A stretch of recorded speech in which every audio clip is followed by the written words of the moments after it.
नमस्कार सर्वांना, स्वागत आहे तुमचं माझ्या चॅनलमध्ये। तर इथे रितेश सर जे आहेत ते वैभवला एवढं बोललेले आहे की काय सांगायचं।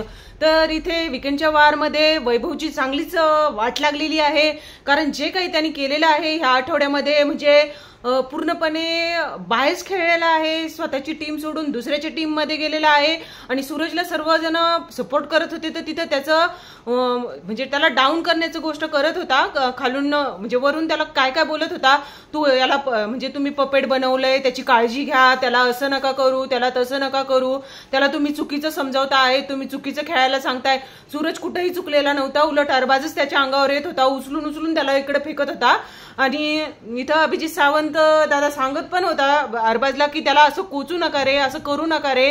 तर इथे ज्या निकी आणि जान्हवी पण ज्या खेळल्या आहेत, खूपच खराब गेम खेळलेले आहेत, काय लपून बसले होते तिथं कोपऱ्यामध्ये आणि काय त्यांचं चाललेलं होतं, म्हणजे सूरज कसा म्हणजे जाणार होता आणि कसा घेणार होता, तरी त्यांनी खूप प्रयत्न केलेले आहे।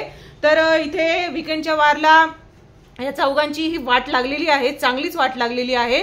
तर हा जो वैभव आहे ना, हा अरबाजचाच पपेट आहे असंच म्हणायला हरकत नाहीये, कारण जे काही त्यांनी काल सूरज सोबत केलेलं आहे ते पूर्णपणे चुकीचं होतं। म्हणजे त्याला पूर्णपणे डाऊन करण्याचा प्रयत्न करत होता आणि अरबाज पण काय गेम खेळत होता, लागलं नाही तरी म्हणत होता मला लागलं। तो बिचारा सूरज म्हणजे खरंच, आणि तो निखिल पण पूर्णपणे म्हणजे निखिल तर काहीच करत नव्हता, पूर्णपणे जो खेळला तो सूरजच खेळलेला आहे।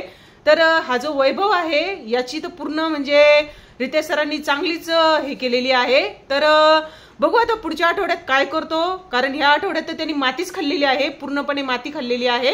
तर इथे सांगायचं जर झालं तर रितेश सरांनी बरेचसे मुद्दे जे आहे ते सांगितलेले आहे, जसं की तो जे बोलला होता बाथरूम एरियामध्ये निकी नव्हती तिथे, जान्हवी होती आणि अरबाज होता, त्यांना तोंडावर सांगत होता मी एक बॉल कमी भरला होता आणि मी पिशव्या पण फाडून टाकल्या होत्या। म्हणजे बघा काय करत होता तो, त्या टीम मधून खेळून बी टीम मध्ये खेळून इकडच्या सोबत तो म्हणजे साथ देत होता आणि पिशव्या वगैरे फाडून वगैरे हे करत होता।